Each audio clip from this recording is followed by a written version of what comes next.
नमस्कार, मैं ज्योति निषाद और बढ़ते हैं खबरों की ओर। हरियाणा के मुख्यमंत्री नायाब सिंह सैनी ने रक्षाबंधन के पावन पर्व पर ट्वीट कर प्रदेश के समस्त परिवारजनों को हार्दिक शुभकामनाएं और बधाई दी और इस दौरान उन्होंने प्रभु से प्रार्थना की कि ये पावन पर्व भाई बहन के स्नेह, विश्वास और संरक्षण के अटूट बंधन को सशक्त और उल्लासमय बनाए।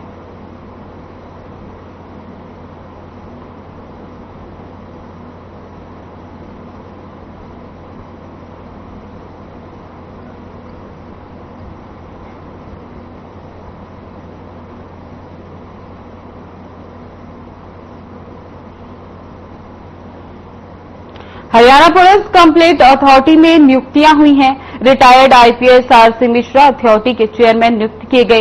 वहीं रिटायर्ड आईएएस ललित सचिव पुलिस कंप्लेंट अथॉरिटी के सदस्य बनाए गए हैं। हरियाणा सरकार ने आरसी मिश्रा और ललित सचिव की नियुक्ति के आदेश जारी किए।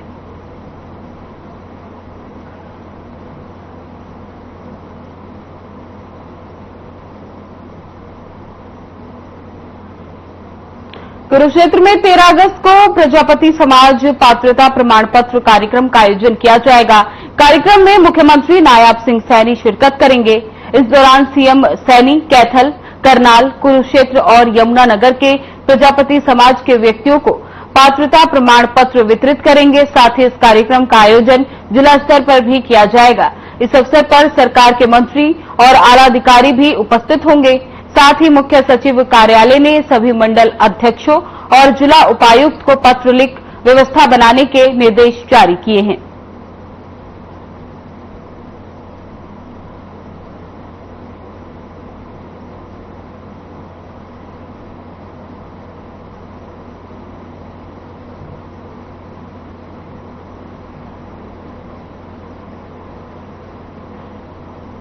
सीएम नायाब सिंह सैनी के निवास संत कबीर कुटीर पर गोस्वामी तुलसीदास जयंती के अवसर पर शुक्रवार को राज्य स्तरीय समारोह का भव्य आयोजन किया गया। इस कार्यक्रम में प्रदेश भर से गोस्वामी समाज के प्रमुख प्रतिनिधियों सहित प्रदेश के कोने कोने से आए बड़ी संख्या में लोगों ने भाग लिया। इस अवसर पर सीएम सैनी ने समाज द्वारा रखी गई मांगों पर बड़ी घोषणा करते हुए कहा कि गोसाई समाज को केंद्रीय ओबीसी सूची में शामिल करने के लिए हरियाणा सरकार ओबीसी आयोग को पत्र लिखकर सूची में नाम शामिल करवाने के लिए अनुशंसा करेगी। इसके अलावा सीएम ने घोषणा करते हुए कहा कि प्रदेश में किसी एक चौक का नाम और हिसार में स्थापित किए जाने वाले बड़े पुस्तकालय का नाम गोस्वामी तुलसी जी के नाम पर रखा जाएगा। साथ ही गोस्वामी समाज की कुरुक्षेत्र में निर्माणाधीन धर्मशाला के लिए सीएम सैनी ने अपने कोष से 31 लाख रुपए देने की घोषणा की।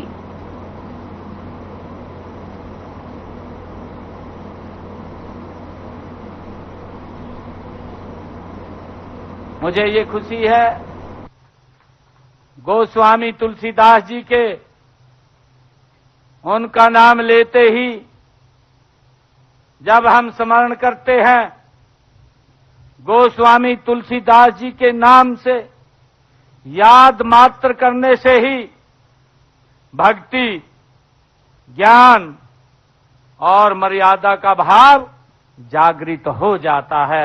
ऐसे महान स्वामी गोस्वामी तुलसीदास जी थे। वे मात्र एक कवि या संत नहीं थे, बल्कि एक ऐसे युग दृष्टा थे जिन्होंने अपने अमर ग्रंथ, जिससे पूरा मानव समाज प्रेरणा लेता है, रामचरितमानस के माध्यम से भारतीय समाज को एक नई दिशा देने का काम गोस्वामी तुलसीदास जी महाराज ने किया है। यह हमारी संस्कृति में उन्होंने बड़ा योगदान दिया है।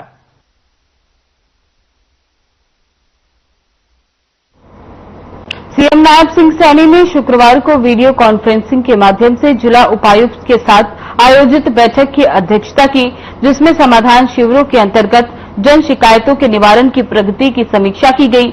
बैठक के दौरान मुख्यमंत्री ने कुछ जिले में लंबित शिकायतों की संख्या पर कड़ा संज्ञान लिया और संबंधित उपायुक्त को निर्देश दिए कि वे विशेष रूप से पुराने लंबित मामले पर प्राथमिकता से कार्य करें। उन्होंने कहा कि सभी लंबित शिकायतों का जल्द से जल्द समाधान किया जाए ताकि लंबित मामलों की संख्या शून्य कर लोगों की शिकायतों का निवारण सुनिश्चित किया जा सके। सीएम सैनी ने स्पष्ट किया कि समाधान शिविरों का उद्देश्य नागरिकों की समस्याओं को एकल मंच पर बहुविभागीय समन्वय के माध्यम से हल करना है। उन्होंने कहा कि अगर किसी नागरिक को एक ही मुद्दे को लेकर बार बार समाधान शिविर में आना पड़ता है तो संबंधित अधिकारी इसके लिए जवाबदेही होंगे। सीएम ने उपायुक्त को ये भी निर्देश दिए कि वे सभी विभागों के अधिकारियों को स्पष्ट निर्देश दिए कि वे प्रत्येक शिकायत को गंभीर से लेते हुए समुचित कार्रवाई करें, जिससे आमजन को कार्यालय के चक्कर न लगाने पड़े और उनका कार्य एक ही बार में हो सके। इसी के साथ ही सीएम सैनी ने पुलिस विभाग से संबंधित शिकायतों के संदर्भ में कहा कि पुलिस विभाग से संबंधित शिकायतों का भी प्राथमिकता के आधार पर निपटारा किया जाए।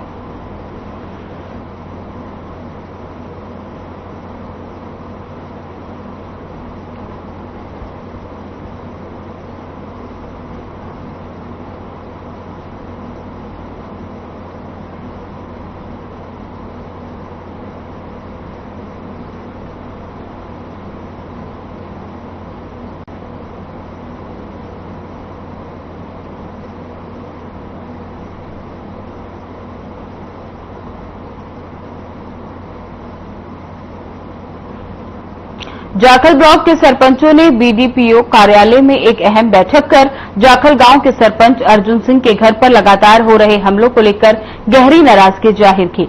सरपंचों ने पुलिस प्रशासन की ढुलमुल कार्य प्रणाली की कड़ी निंदा करते हुए इसे असंवेदनशील और गैर जिम्मेदाराना बताया। बैठक की अध्यक्षता कर रहे जाखल ब्लॉक सरपंच एसोसिएशन के प्रधान कमलदीप गोरेवाला ने कहा कि सरपंच अर्जुन सिंह के घर पर 3 बार हमले हो चुके हैं।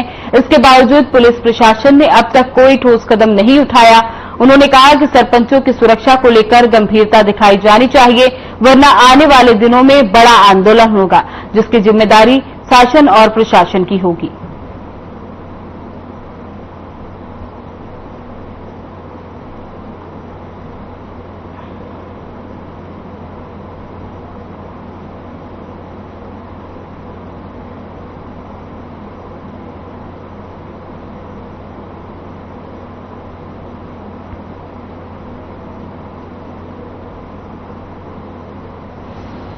ये अर्जुन सरपंच है जाखल से। इन्होंने नशा के विरुद्ध बहुत मुहिम उठाई थी, लेकिन इनके ऊपर 3 बार हमला हो चुका है, लेकिन पुलिस का कोई कार्रवाई नहीं कर रही इसके ऊपर। तो सर, अब जो ज्ञापन आपने लिखा है, शिकायत लिखी है, किस किस को भेजी जाएगी और क्या कुछ मांग की गई है इसमें? ये शिकायत डीसी मैम को, एसपी सर को और उच्च अधिकारी को, सीएम साहब के पास भी हम जाएंगे जी। तो इसकी कार्रवाई के लिए हम यही मांग करते हैं कि इसके विरुद्ध जो भी है, इसका भी हाथ है, उसके विरुद्ध सख्त कार्रवाई की जाए। सरपंच, आप एसोसिएशन के प्रधान भी हैं सर। सरपंचों की सुरक्षा पर जब ऐसी बात आई है तो क्या कुछ कहना चाहेंगे? किस प्रकार की स्थितियां जो है सहन करनी पड़ रही है सर? देखो, अगर सरपंच ही जो सुरक्षित नहीं है तो आम पब्लिक क्या होगा? एक तरफ तो सरकार चाह रही है अभी नशा को खत्म किया जाए, सरपंच इसके ऊपर पूरा कार्रवाई कर रहे हैं, लेकिन सरपंचों के ऊपर ही बाद में कोई किसी को हमला हो रहा है, कोई कुछ हो रहा है। तो हमें यही मांग करते हैं कि सरपंचों को कोई सुरक्षा की जाए इसके बारे में।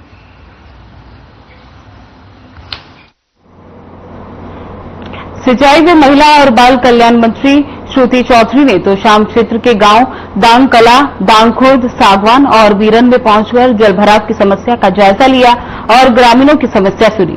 ग्रामीणों को जल निकासी सहित सभी समस्याओं के समाधान का आश्वासन देते हुए उन्होंने कहा कि आपकी समस्या मेरी अपनी समस्या है, जब तक समस्या का समाधान नहीं हो जाता अधिकारी चैन से नहीं बैठेंगे।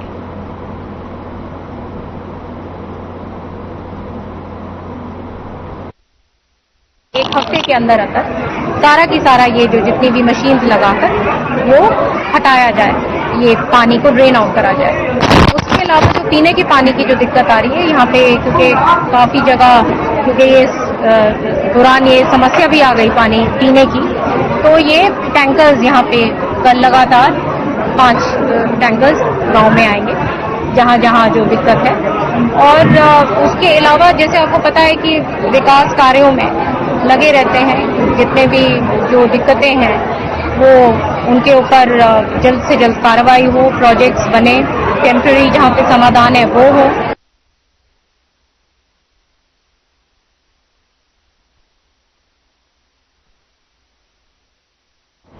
साल की तरह इस बार भी रेवाड़ी जिले में देश का 69वां स्वतंत्रता दिवस समारोह हर्षोल्लास के साथ मनाया जाएगा। रेवाड़ी की अनाज मंडी में आयोजित होने वाले जिला स्तरीय कार्यक्रम में हरियाणा की आयुष, स्वास्थ्य, शिक्षा, चिकित्सा और अनुसंधान मंत्री आरती सिंह राव बतौर मुख्य अतिथि के रूप में शिरकत करेंगी। डीसी अभिषेक मीणा ने जिला स्तरीय समारोह की तैयारियों का अवलोकन करने के लिए अनाज मंडी का दौरा किया। साथ ही उन्होंने बताया कि राव तुलाराम स्टेडियम में ट्रैक बिछाए जाने का काम जारी है, इसीलिए इस बार स्वतंत्रता दिवस समारोह का कार्यक्रम अनाज मंडी में शिव मंदिर के सामने शेड नंबर 1 में आयोजित किया जाएगा।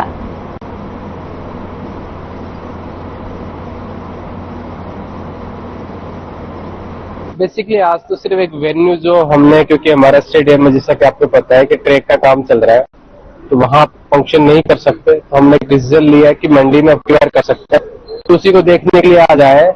बाकी तैयारियां जो विधिवत रूप से होती है, अभी तैयारियां शुरू होगी, उसके बाद में 2 या 3 राउंड रिहर्सल के होंगे, एक फाइनल रिहर्सल होगी 13 तारीख को।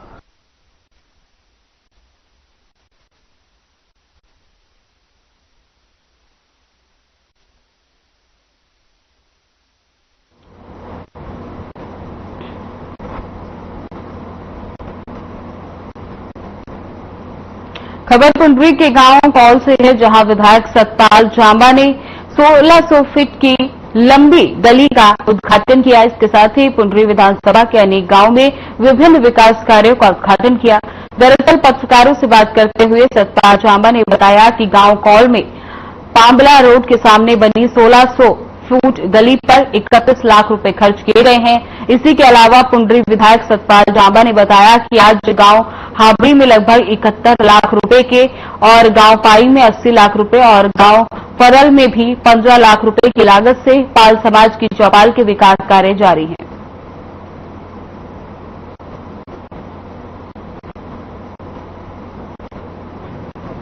सर ये 1600 फुट की टोटल इसकी लैंड है, खुदाई है और सर 31 लाख की लागत से बनी है। और मैं इसके अलावा मिलाने जी आपको बताता हूँ, आज और भी गांव हाबड़ी में, पाई में और गांव फाड़ में सर आज विकास कार्यों की सर हमने उद्घाटन भी किए हैं। इसमें सर अगर बात करें हाबड़ी का सर, उसमें सर 71 लाख 50 हजार वहाँ से स्कूल में विकास कार्य हुए हैं। ऐसे ही पाई गांव में सर 80 लाख 70 हजार के विकास कार्य हुए हैं। और ऐसे ही फड़ में 15 लाख की जो पाल चौपाल है सर, उस पे जो टेंडर लगा था आज उसकी निरीक्षण करने गए थे। और ऐसे ही आज गांव कोल में 31 लाख से है। और इसके बाद हम जो 5 गांव का मंदिर है सर, देर सर उसके पास वहां पे एक साइड में।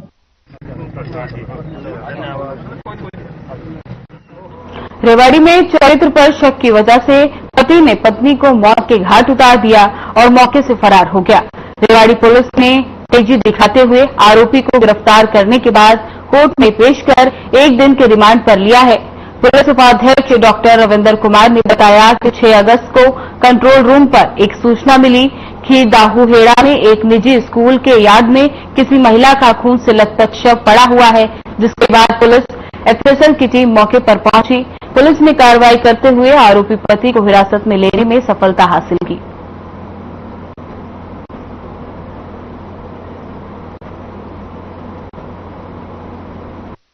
6 अगस्त को सुबह लगभग 9 बजे हमें एक शिकायत प्राप्त हुई कंट्रोल रूम में, और उसमें शिकायतकर्ता ने बताया कि एक युवती मृत अवस्था में एक पीछे यार्ड में पड़ी हुई है, जो कि वहां पे स्कूल का एक यार्ड था। जो कि वहां पे शिकायत करने के बाद मौके पे पुलिस पहुंची, एसएचओ मौके पे पहुंचा और मौके पे पहुंचने के बाद पता चला कि एक युवती है जो कि मिल्कीपुर राजस्थान की रहने वाली है। सिंगर राहुल पैदलपुरिया पर हुए जानलेवा हमले में रैकी करने वाले बदमाश को मुठभेड़ के बाद काबू करने में सफलता मिली है। आरोपी की पहचान रमनदीप के रूप में हुई है। आरोपी को पुलिस ने घायल अवस्था में इलाज के लिए गुरुग्राम के सिविल हॉस्पिटल में दाखिल कराया। गुरुग्राम पुलिस के प्रवक्ता संदीप कुमार ने बताया कि क्राइम यूनिट मानेसर को सूचना मिली कि एक युवक जो हत्या के प्रयास, लूट, डकैती जैसे संगीन वारदातों में वंचित चल रहा है, राहुल फैजलपुरिया पर फायरिंग करने के मामले में रैकी करने में संलिप्त रहा है। किसी वारदात को अंजाम देने के लिए मानेसर घाटी पहुंच रहा है। इसी पर क्राइम यूनिट ने एनएसजी कैंप से पंचगांव की तरफ जाने वाले रास्ते पर नाकाबंदी कर वाहन की जांच शुरू कर दी। घटना से 6 खोल कारतूस और एक बिना नंबर प्लेट की मोटरसाइकिल भी पुलिस ने बरामद की है।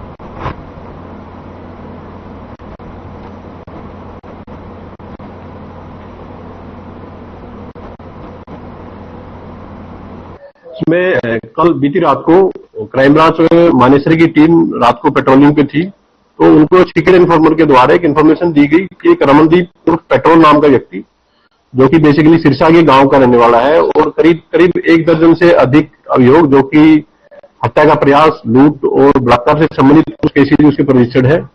इसके अलावा जो सीक्रेट इन्फॉर्मर है उसके द्वारा बताया गया कि राहुल फाजिलपुरे के ऊपर जो फायरिंग हुई थी,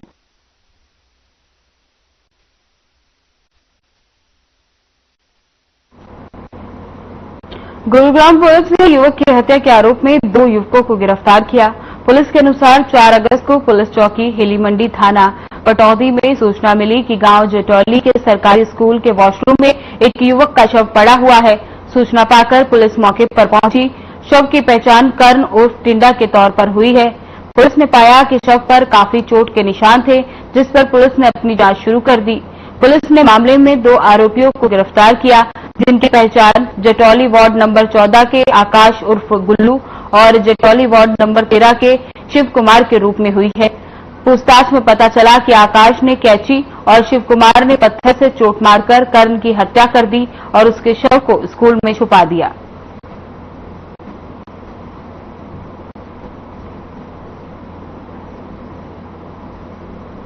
इसमें 4 तारीख को गुरुग्राम पुलिस को एक इन्फॉर्मेशन जाटौली गांव के एक स्कूल में किसी हत्या के संबंध में प्राप्त हुई थी।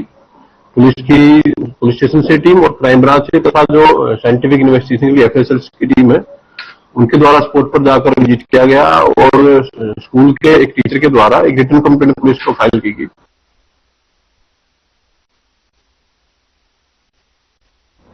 कुरुक्षेत्र पुलिस ने नशीले पदार्थ की तस्करी पर शिकंजा कसते हुए नशीला पदार्थ रखने के आरोपी को गिरफ्तार किया। अपराध अन्वेषण शाखा 1 की टीम ने नशीला पदार्थ रखने के आरोप में सुरेश पालवासी खुजहाई जिला बरेली यूपी को काबू करके उसके कब्जे से 1 किलो 75 ग्राम अफीम बरामद करने में सफलता हासिल की है।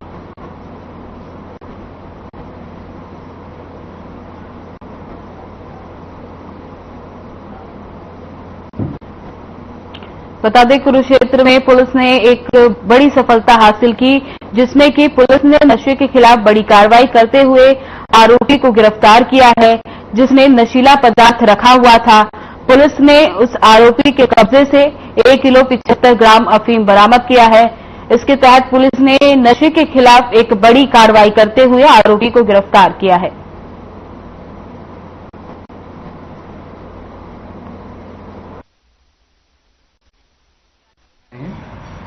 जैसा कि माननीय पुलिस अधीक्षक महोदय के निर्देश अनुसार नशा तस्करी के संबंध में पुलिस लगातार कार्य कर रही है। इसी कंसर्न में CIA 1 कुरुक्षेत्र की टीम ASI नरेश और उसकी टीम के द्वारा एक आरोपी सुरेश कुमार जो कि गांव सजुवाई बरेली यूपी का है, उसको राउंड अप किया गया और नशीले पदार्थों की शक में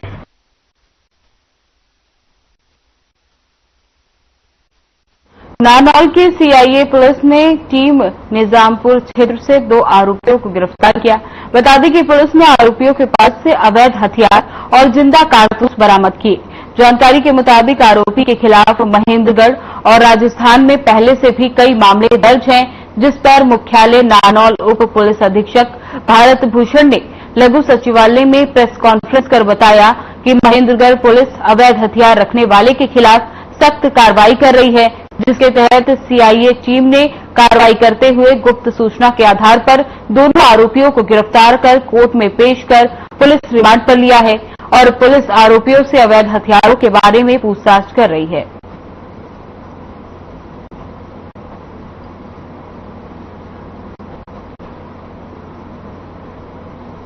महेंद्रगढ़ पुलिस द्वारा अवैध हथियार रखने वालों के खिलाफ एक विशेष अभियान चलाकर कार्रवाई की जा रही है, जिस कड़ी के तहत माननीय पुलिस अधीक्षक महोदय के दिशा निर्देशानुसार CIA नानौल ने एक बड़ी कामयाबी हासिल करी है, जिसमें कल उन्होंने 2 आरोपियों को अवैध असले सहित गिरफ्तार किया है, जिनमें से एक का नाम भूप सिंह है और दूसरे का नाम देवेंद्र है। भूप सिंह से सीआईए ने 2 पिस्टल और 17 कारतूस बरामद करे हैं।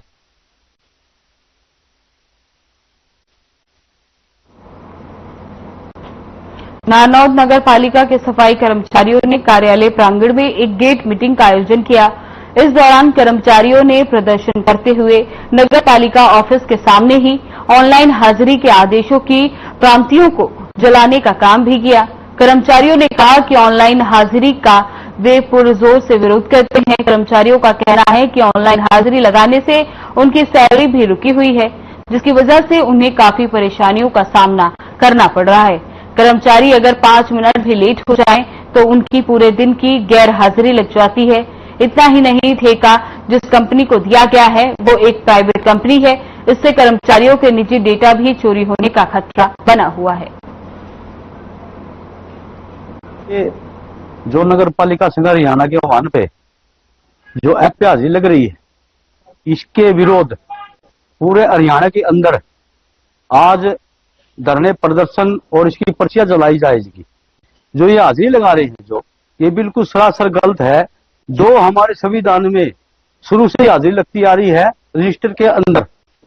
जी 4 अगस्त को महानिदेशक द्वारा जो दिशा निर्देश दिए गए थे ऑनलाइन या हाजिरी लगाने के, उसके विरोध में ये प्रदर्शन किए जा रहे हैं। और उसके लगाने से हमें नुकसान ये हो रहा है कि जब से ये हाजिरी लगी है हमारे